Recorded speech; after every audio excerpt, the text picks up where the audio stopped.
We have invited Dr. David E. Daniel, President of the University of Texas at Dallas, to introduce our next keynote speaker. Dr. Daniel.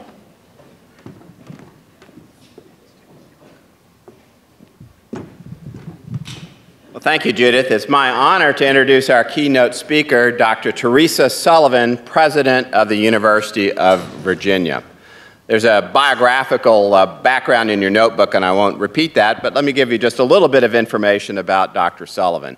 She graduated valedictorian of her high school class in Jackson, Mississippi, and then decided to head for the snow and moved north to Michigan State University, where she graduated from the James Madison Honors College with a degree in sociology. She decided to stay in the frigid north and move a little bit to the west to the University of Chicago, where she earned her master's and PhD degrees in sociology. Finally, the warm weather attracted her to no place other than Austin, Texas, and she began her academic career on the faculty in sociology at the University of Texas at Austin. She has had and still has a distinguished career as a sociologist with a long list of books, articles, invited lectureships, and numerous awards. She rose through the ranks of academic leadership at UT Austin and in the University of Texas system, first as chair of the Department of Sociology, then as associate dean, then as vice provost, and subsequently as dean of the graduate school at UT Austin, where she served in that role for 8 years. The University of Texas system then beckoned her to move down the street. She became the executive vice chancellor of the University of Texas system in 2002. In that role, she is responsible for all of the academic functions at all 9 academic institutions, and in fact, the presidents of the universities all report to the executive vice chancellor. Something about that snow couldn't get out of her blood, though, and she left Austin in 2006 to become the provost at the University of Michigan. She guided that institution through what must have been the most challenging economic period for public higher education in any of our lifetimes, in a state that had more than its usual share of challenges. She was recruited to become the president of the University of Virginia in 2010. There can't be a single major problem that she has not had to tackle as president of the University of Virginia, and indeed is unquestionably one of the smartest, most talented, and effective leaders in public higher education today. Terry, it's great to have you back in Austin again. Please join me in giving a warm welcome to President Teresa Sullivan.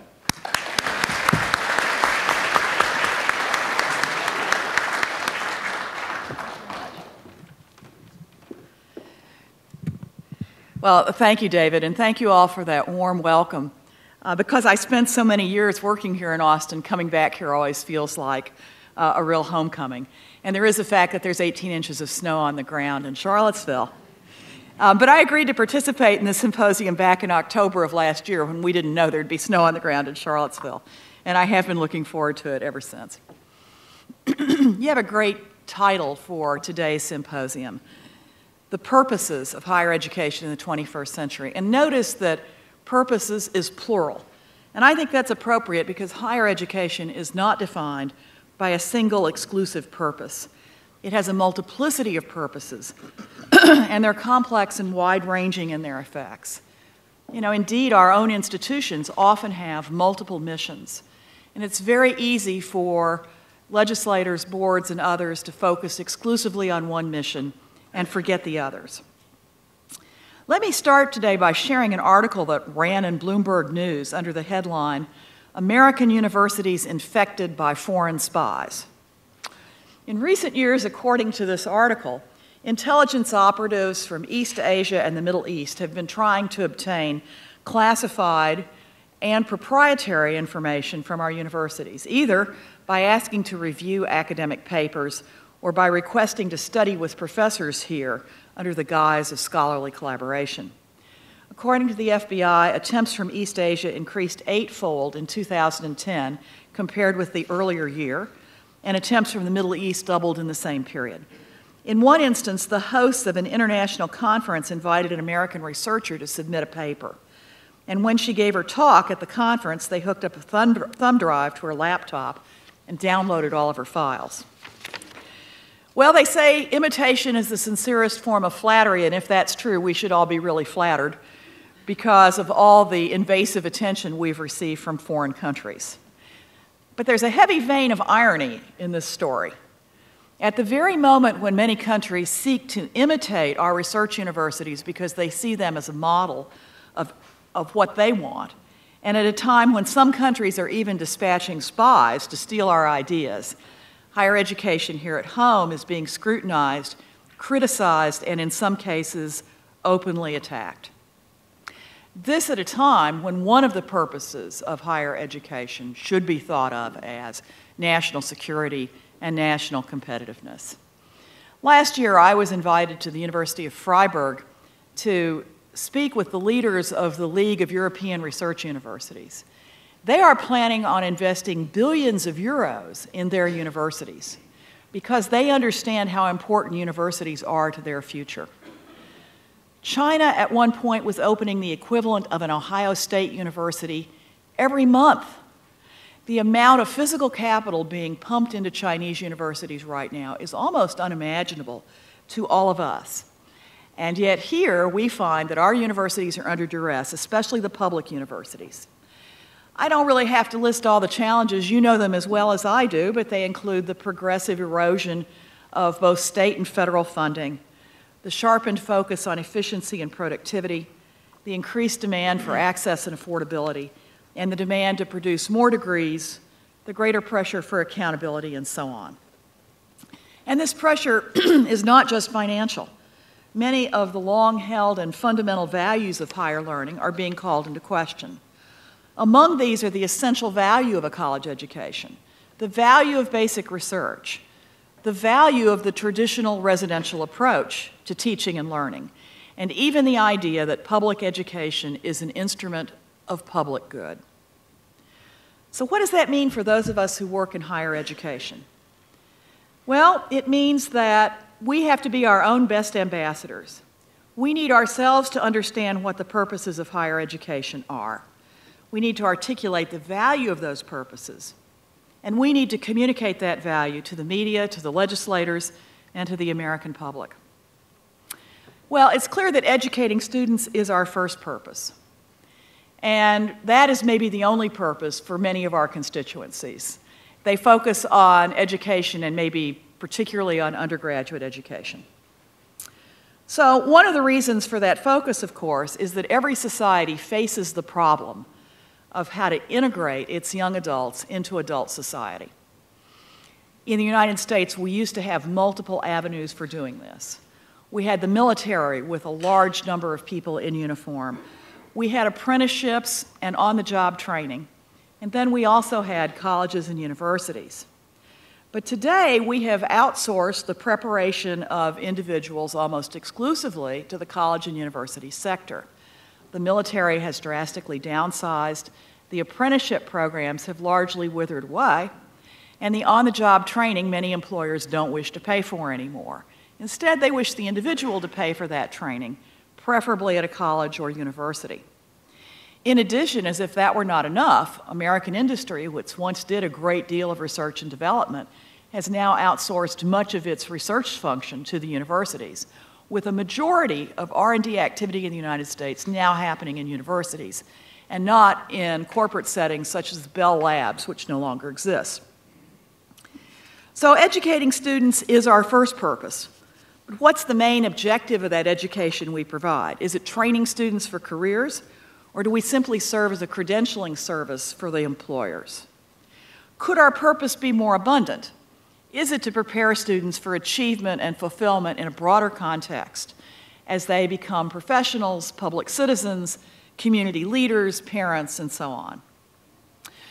There's a new report from the College Board that shows that college education can do all of those things through the many financial, personal, and social benefits it creates for graduates. This new report builds on the well-known earlier work done by education researchers Ernest Pascarella and Patrick Terenzini. According to the College Board report, college graduates earn about 65% more than high school graduates during their working lives on average. This advantage often helps young people climb the socioeconomic ladder. Among the young adults who grew up in the middle quintile of family income, 31% of those with a four-year degree moved up to the top quintile between 2000 and 2008, compared with only 13% of those who did not have a degree. College-educated citizens are more engaged in civic life. In 2012, 42% of four-year college graduates volunteered for an organization, while only 17% of high school graduates did so. Among adults in the age group 45 to 64, 80% of bachelor degree recipients voted in the 2012 election, compared with only 59% of high school graduates of the same age. So in addition to helping graduates become more financially secure, college education makes them more engaged with their communities and with their governments. At a time when the ubiquity of technology threatens to transform us into a nation of hermits and screen watchers, college teaches us to connect and engage through civic involvement. College graduates have healthier lifestyles, and this individual benefit reduced health costs nationally. In 2012, only 8% of people with a bachelor's degree smoked, compared with 25% of those with a high school diploma or less. In 2011, 63% of four-year college graduates met federal guidelines for physical activity, compared with 38% of high school graduates. We should make these data available to anybody who questions the value of getting a college degree. One primary value of higher education, and one of its many purposes, is to create fundamentally better and functional human beings. But considering the significant benefits of college, we do have a moral obligation to be sure those benefits are available to people from all backgrounds, and not just those wealthy enough to pay for it. This is another of the purposes of higher education, particularly for America's public universities that enroll the majority of our country's young people. Unfortunately, students from disadvantaged backgrounds frequently face barriers to enrollment. The federal government's Middle Class Task Force examined these and other questions related to middle and low-income families and issued a report titled Barriers to Higher Education. Here are some of their key findings. Family income is a major determinant of college enrollment. While 78% of high school graduates from high-income families enrolled in college, only 63% of those from middle-income families enrolled, and only 55% of those from low-income families. The middle-income children are half as likely to complete college as wealthier children. They have a 25% completion rate, compared with 53% for children from families in the top income quintile. In addition to income barriers, there are information barriers that keep many students from less affluent backgrounds out of college. That's often because they lack the roadmaps that could help them find their way to college. For example, low and middle income students routinely eliminate colleges from consideration based solely on their cost, not knowing that they should research financial aid packages as well as the sticker price. Just about all the top colleges and universities in the country have robust aid programs now that can alleviate the financial strain on middle and low-income families. In addition, there are programs such as the Pell Grants, federal loans, and federal tax credits that can help families afford college. But lots of families are unaware that the sticker price is rarely the actual cost they'll pay. And the greatest financial aid program in the world doesn't do any good if students and their families don't know about it. So we need to take steps to educate families and teachers and the counselors who support them. But we've probably relied too much on that overworked college counselor to do the job. Some college counselors have caseloads as high as 4,000 students. And when you're trying to serve 4,000 students, the ones who want to go to college are not the problem. The problem are the ones who are in jail and the ones who are pregnant and the ones who are on drugs. And you don't have any time to work with the students who want to go on to college.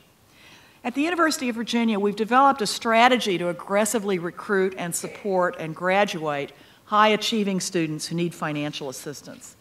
This is based on research by the chair of our economics department, Sarah Turner, and by Ben Castleman, who is a faculty member in our Curry School of Education.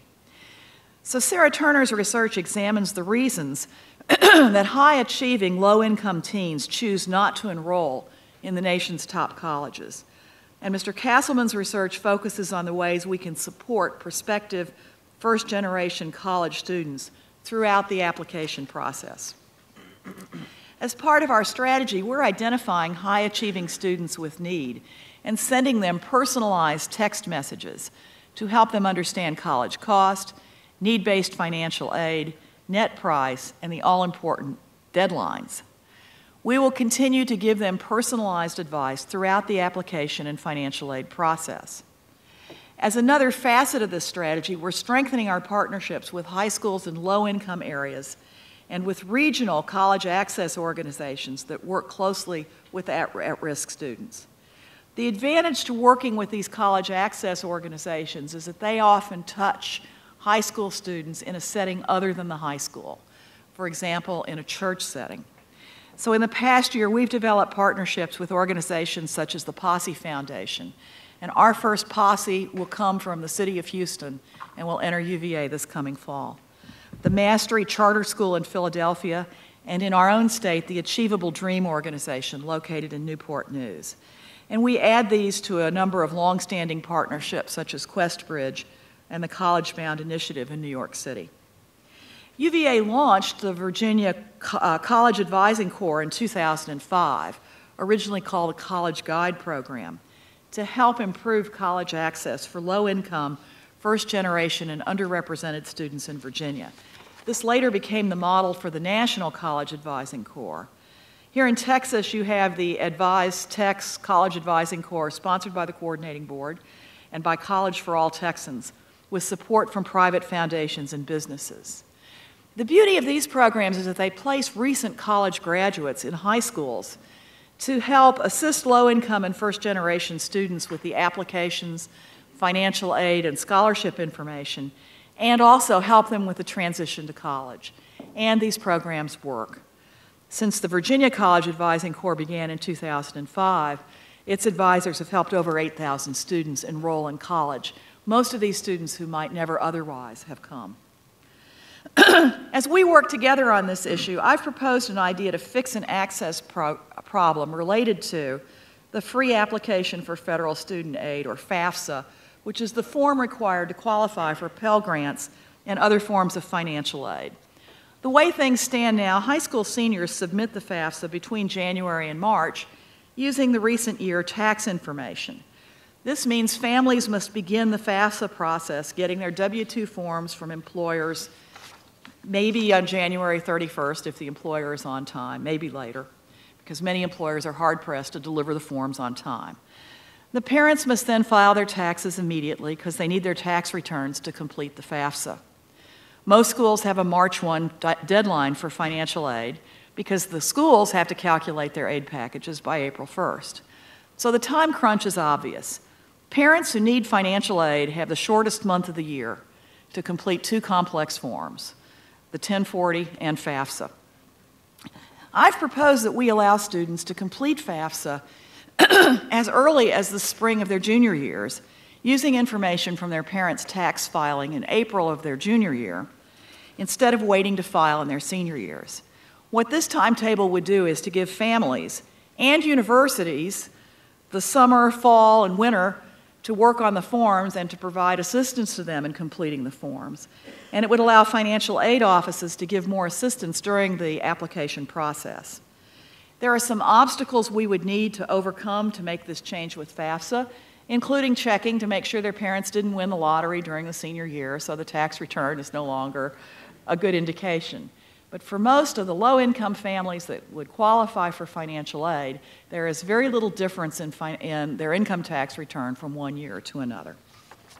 So although now you can file a placeholder tax form to hold your place in the financial aid application, you're still forced to the spring of your senior year in terms of these financial aid papers. And I think it would be a simple and access-friendly change to move back to the junior year. These access programs not only help students with limited means come to college, but they let us build stronger student bodies. We want our student bodies to be high-achieving and diverse, because that diversity helps our students learn from peers whose experiences and perspectives are different from their own, and because our students are going to go out into a very diverse 21st century workplace in which the other workers are not likely to look just like them. We don't prepare them for that reality if they go to a completely homogeneous undergraduate institution. So far, I've talked mostly about higher education in terms of the individuals. But higher education also serves larger societal purposes, and I want to start with research. It's widely understood that federally funded university research has been a driving force in the American economy since the end of World War II. This funding has come through the National Institutes of Health, the National Science Foundation, the Department of Energy, and other agencies. This research has created jobs, improved health care, led to the discovery of new technologies, new products, and entire new industries. In our daily lives, we're surrounded by the fruit of this work, but we sometimes forget where many of these everyday things came from. A number of vitamins, for example, were discovered here at the University of Texas at Austin, and the method for fortifying food with vitamin D was developed at the University of Wisconsin as early as 1925. At Indiana, researchers learned how to fluoridate toothpaste in 1956. The first retractable locking seatbelt for cars was invented at the University of Minnesota in 1963.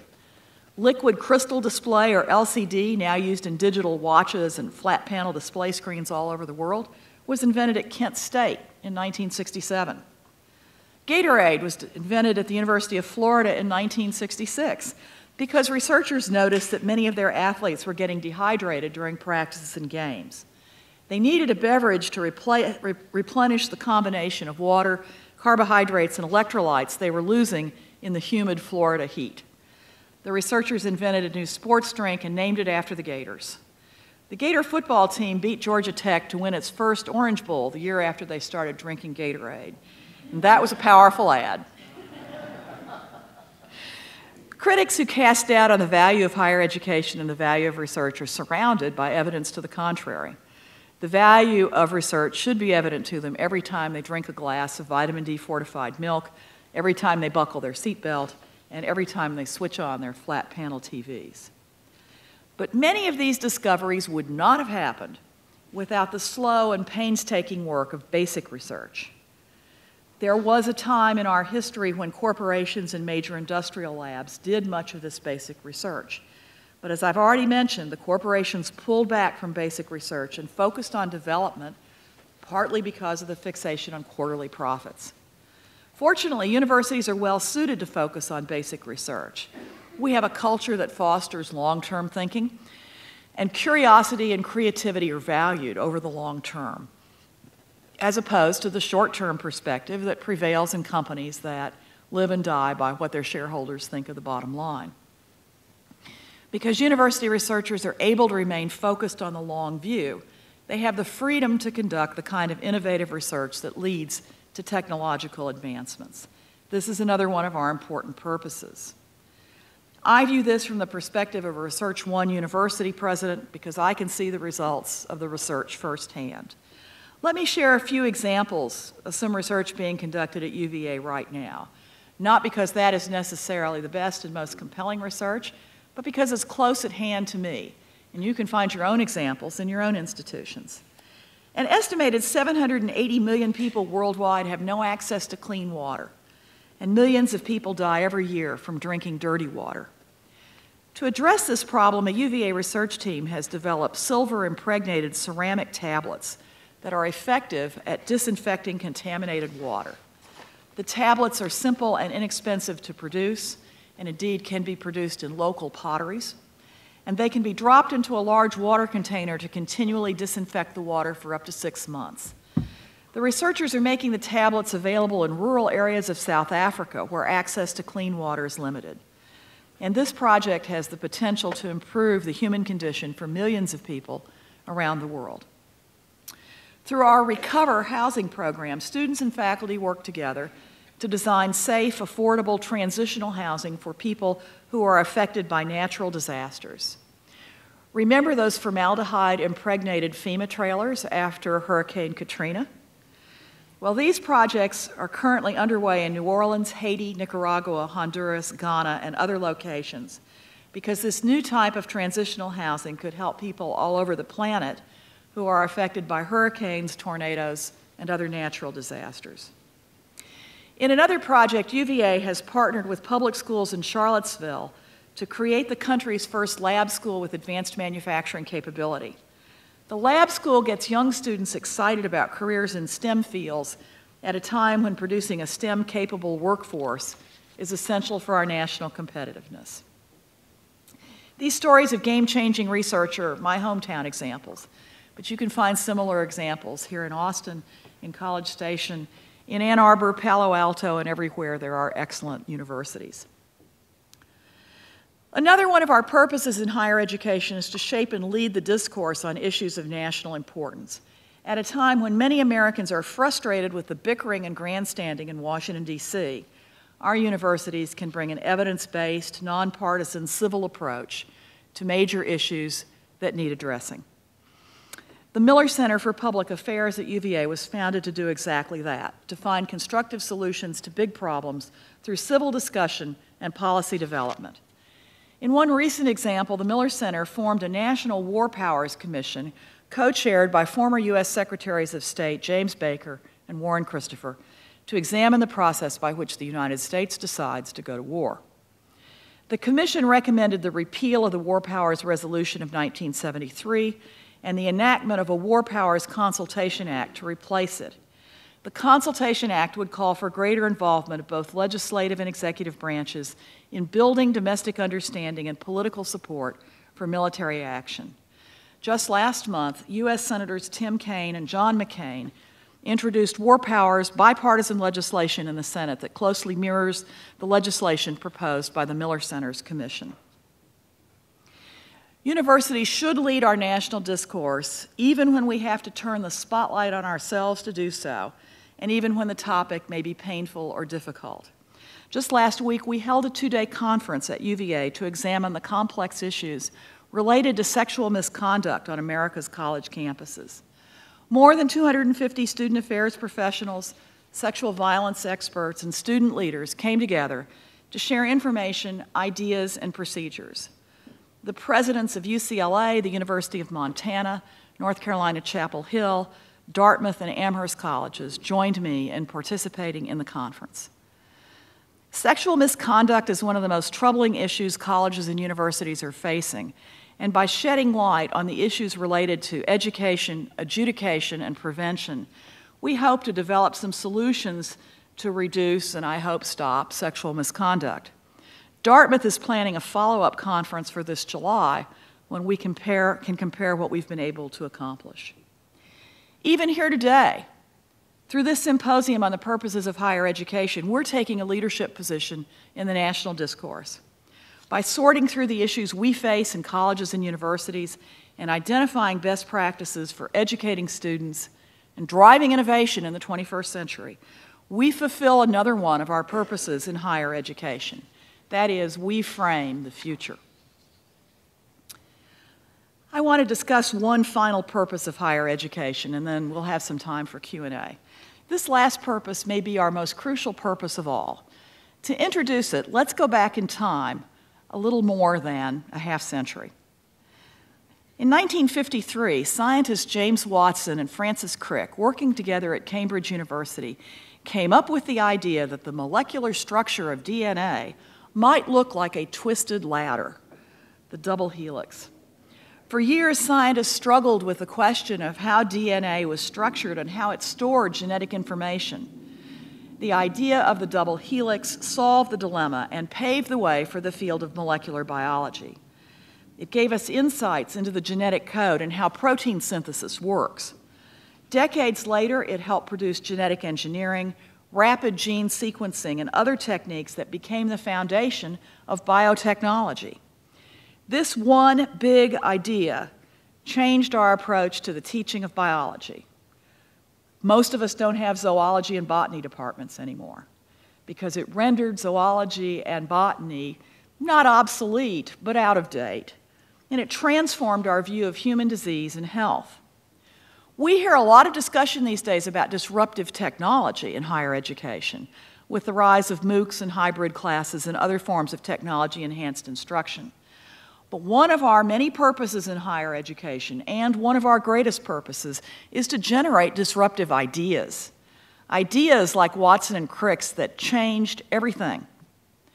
Disruptive technologies may give us new ways to transmit ideas, but it's the disruptive ideas that matter the most.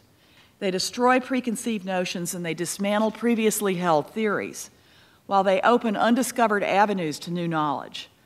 In the process, they can permanently alter our comprehension of ourselves and our universe. Let me offer one last example of that that's very timely. Today, President's Day 2014, UVA is launching a 6-week MOOC entitled The Age of Jefferson. The online course is being taught by Peter Onuf, one of the nation's top scholars on Jefferson.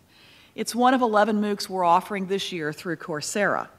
You can sign up for The Age of Jefferson for free today at Coursera.org or on iTunes U. If you do, you'll be one of thousands of people around the world who will be learning about Thomas Jefferson's ideas online. When he was a young college student, Jefferson studied the great ideas of the Enlightenment that emphasized the power of reason and the rights of the individual. Soon afterwards, Jefferson developed an idea for a new republic based on a set of inalienable rights: life, liberty, and the pursuit of happiness. In an age of monarchy, this was a disruptive idea. Later in his life, Jefferson developed an idea for a university that would be radically different from the others that existed in his time. His university would be unconstrained by religious doctrine and would, in his words, be based on the illimitable freedom of the human mind. That was another disruptive idea. Jefferson's disruptive ideas about human rights gave birth to a new nation based on freedom and democracy. His disruptive ideas about education gave birth to new ways of learning. Here's my point. In higher education, we may produce and we may adopt disruptive technologies, but those disruptive technologies are just delivery systems for a much more potent product. The power of the technology behind the Jefferson MOOC pales in comparison to the power of the disruptive ideas that it contains. Among our many purposes in higher education is this commitment to continue generating the game-changing ideas that can change the course of human history. The work all of you do to nurture and promote colleges and universities here in Texas is part of a great national undertaking to sustain America's higher education system. In this effort, we face challenges and we face hardships that we all know about. But we can draw energy and optimism from a strong sense of purpose that we share. One of my favorite stories is about the power of purpose, and so I'll close with this thought. This story takes place in a medieval city in France, where an observer saw 3 stonecutter apprentices pulling hand carts filled with cut stones. The observer said to the first apprentice, "What are you doing?" The first apprentice said, "I'm dragging these stones from over there to over here." The observer asked the second apprentice, "What are you doing?" And that apprentice said, "I am learning how to build a wall." The observer asked the third apprentice the same question, and the third apprentice straightened up and said, "I am building a cathedral." You know, later on in the day when the sun got hot and those stones got heavy, something tells me it was a lot more motivating for that third apprentice to think his purpose was to build a cathedral and not to drag stones around. When this symposium is over, when you go back to your jobs, when I go back to Charlottesville, we're going to start moving stones from one place to another. But you know, I think that we should remember our larger purpose, the great multiplicity of purposes that we pursue in higher education. We are also educating citizen leaders from all backgrounds. We're producing groundbreaking research that improves the human condition. We lead the national discourse on the issues of the day, and we produce disruptive ideas that open our eyes to new knowledge and new understanding in our world. Every time we move those stones around in our day-to-day jobs, we advance a great mission. And if we do it with a strong sense of purpose, we will build some cathedrals. Thanks very much for the opportunity to be with you today.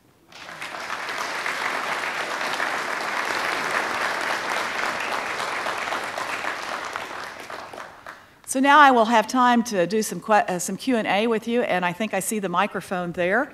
That gentleman holds the microphone, so if you'd like to ask a question, please wait for the mic.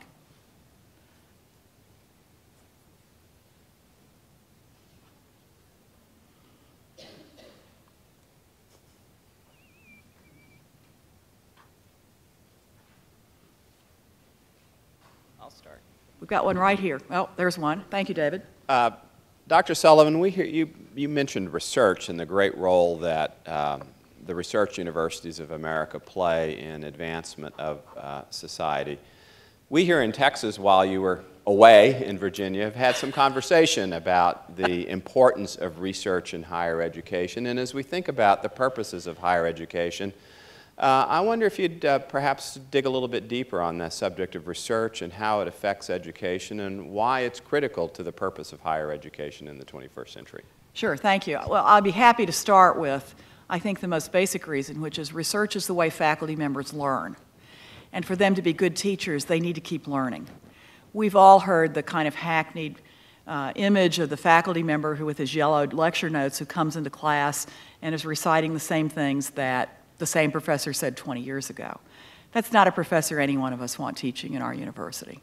That's not what we believe really good teaching is. But really good teaching does rely on continuing to learn yourself. So that's one reason for research, and it's one of the reasons that people do research in every field. Even in a field such as classics, where you would think everything had been discovered that could be discovered, in fact, it has not been. And new ways of looking even at old ideas and old thoughts can lead to new developments in that field. There's also obviously the economic development aspect of research, the close relationship of research with industry, and eventually the employment of the graduates. In Virginia, we're part of a consortium with our arch rivals, Virginia Tech, and also with Virginia State and John Tyler Community College, with Rolls-Royce, Siemens, and a group of other suppliers to Rolls-Royce, to do cutting-edge research and advanced manufacturing. And as part of this, Rolls-Royce built a new manufacturing plant near Petersburg, Virginia, that will employ 800 people. Those are terrific, high-end, well-paid jobs with benefits, the kinds of jobs we'd all like to have. We didn't attract those jobs by giving away the tax benefits for endless years into the future. We didn't buy it by being the lowest bidder. We bought it by being idea leaders. And 2 weeks ago, I was in Europe talking to the headquarters of another major company that's thinking of joining us, because that's what they're interested in for their future. It's those ideas that are going to shape them economically. I also mentioned national security. I do think that the kind of research done at our universities helps to keep us secure, and we face a great challenge in terms of data security. And that data security will affect not only Target, Neiman Marcus, those incidents you all know about, but it's going to affect just about every aspect of our life as more and more of our economy becomes internet-based. We at the universities help to develop the internet to start with. We're going to be part of the solution to the problem of data security, and if we're not, we're going to find our economy continually disrupted. So research is something I think universities are well suited for. I think it's important to our future.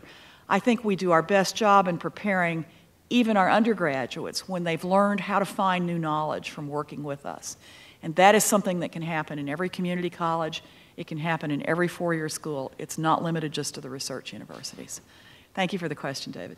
I think there's another one. Yeah. Yep, Francisco. Great talk, Terry. Just in regards to state funding and, let's say, acquiring a semester credit hour by a student. So in the realm of online learning and semester credit hours acquired through that pedagogy, have there been any discussions in your state about how the state would fund a semester credit hours acquired by a student through an online format, which could be, many, many students within the state. And I think those are issues that I think even the coordinating board here in Texas are beginning to grapple on. So unlike Texas, where there's a funding formula that is pegged to semester credit hours in various fields and at various levels, Virginia funds on a per-student basis. And that is graduated to FTE, but basically an FTE is funded, and it doesn't really much matter how those credits have been accumulated from the FTE. There are obviously some advantages to online learning, perhaps in driving down the cost curve, but that's not equally clear. I think many of the people who make that argument have not considered the price of the videographers, the 24/7 technicians, and all the other things that go into keeping an online course going. So I'm not sure it's always an apples-to-apples comparison. Virginia is very different from Texas in a lot of ways. One of the ways is that each of our four-year schools has its own board, and each develops its own mission. And so we have schools that are very different from one another, including Virginia Military Institute, which is a military institution, the College of William and Mary, which is much more like a traditional liberal arts school, Virginia Tech and UVA, which are the research universities, and so on. We're also different in that two of our universities have medical schools and hospitals attached to them. And while UT Austin will eventually be there, they're not there yet. And that does change things a great deal. It also changes the relative cost of what you're delivering. A semester credit hour of medical school is really, really, really expensive to deliver.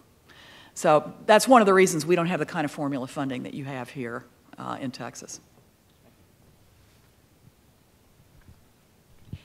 Dr. Sullivan, I'd like to pick up on something that you said toward the end of your answer to Dr. Daniel's question, and you started to talk about undergraduates. Mm-hmm. What do you say to people who say that to the extent that a university dives deep into research, it disadvantages undergraduate students?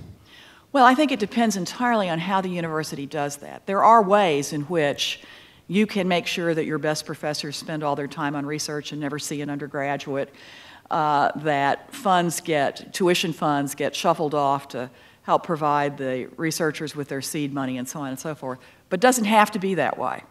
You can instead reward faculty members who incorporate students into their work. You can think of ways to get more undergraduate students engaged in the process of creativity and innovation, which so many of them are already interested in anyway. A lot of them really yearn to be entrepreneurs. They're just not quite sure how you go about doing that. So for them, research can be an exciting window into something that they already want to do. But we do have to design the systems to make that possible. One of the things we're doing at UVA is that we're restructuring some of our work-study funds to create paid internships with faculty members so that a student could meet his or her work-study requirement working in a faculty member's laboratory or in a faculty member's research project.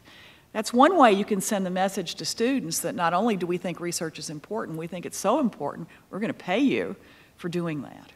I think there are lots of ways that we can think about how we incorporate research, but maybe the most important is that faculty members feel they get rewarded for it. But anyway, thank you. It's a great question.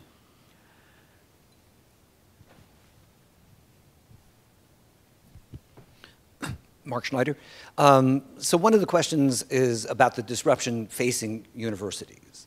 And there are many disruptions coming down the road, but one of the ones that I think are most important, which you haven't yet talked about, is this move to competency-based education. So the question is, what is UVA? What do you see nationwide in terms of competency-based education? Where do you think this is moving? And how do you think that traditional research universities and actually universities in general will be able to deal with that radical change? Right, okay. Actually, I think the most disruptive thing has not been discussed very much, and it's not technology. The most disruptive thing is demographic change. We've hit the peak number of 18-year-olds in the United States. The number of 18-year-olds is going to go down every year now. So unless a larger fraction of the 18-year-old high school graduates decide to come to college, the real issue we're all facing is that we're in a declining market. And that needs attention, in a lot of places. You haven't felt it yet in Texas because Texas has a relatively young age structure. But if you go and look in the upper Midwest, you will find that there are lots of interesting things going on there as universities adapt to the fact that they don't have enough students. They're cutting tuition. North Dakota has abolished the difference between in-state and out-of-state tuition. They're doing lots of things that will themselves be challenging. So it's not just the technology that's a challenge to us. But you ask a great question about competency-based education. So, I think a lot of us already recognize some competencies. An AP exam is one judgment of a competency, for example. And most of us don't make a student retake a course for which they have AP or IB credit. And there are other ways of judging competency-based education, including allowing students to challenge final exams, to come in and say, I know this material, and let me prove to you that I know it. I do think we have to be careful in terms of some of the credentials that are offered to us that we can't authenticate or that may be well out of date. So the student once upon a time had that information, but maybe they need a refresher on it. You know, that refresher doesn't have to take the form of paying tuition for a 3-credit course. It could take the form of, you know, going to one of those boot camps we heard about this morning or doing an online module or something similar. But I think that we will be pushed hard to offer competency-based credit, I think particularly in the case of returning veterans. I think that'll be the big initial push for recognizing competency. You know, and beyond that, I think we'll have to be real careful about what we accept and what we don't. I just say at UVA we have a particular complication in that we have an honor code we take very seriously. And so one of the reasons that we have not rushed into offering a lot of credit to students who have not been admitted to UVA is the inability the faculty feel to ensure that the honor code is being followed. And it matters a great deal to our students as well, who are the enforcers of our honor code. So while we offer quite a bit online, a lot of it is not offered for credit, and that's one of the reasons. Okay. Ma'am, I think you had a question too. Yes, Carol Schneider, AAC&U. It's a general question, really. You've given us a spirited and well-rounded and I think much appreciated full vision of what higher education is about, what our purposes should be about, and so on. And yet you must be more aware than even most of how little any of what you've said currently has currency beyond higher education circles.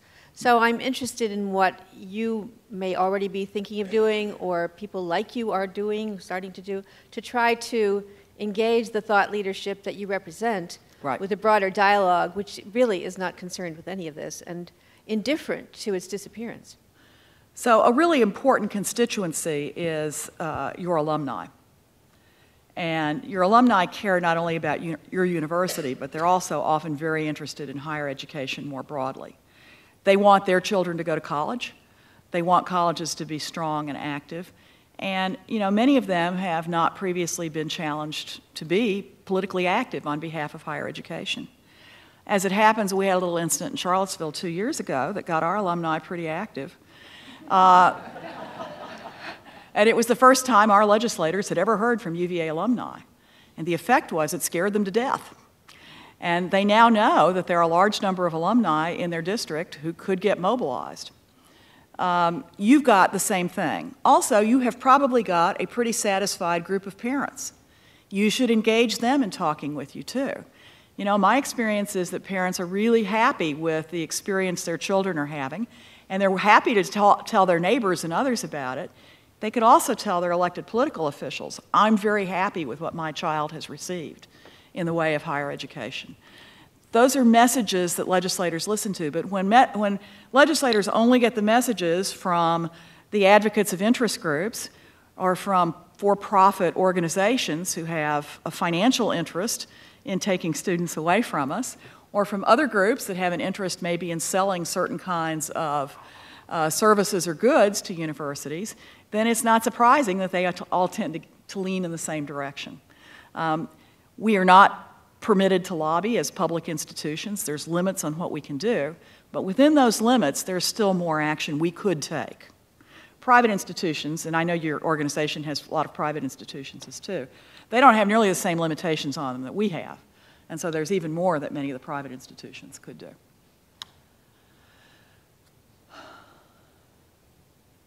Okay, well, I want to thank you all. It's always great to get back to Austin. It was terrific to hear your questions and have a chance to interact with you, and good luck with the rest of your program.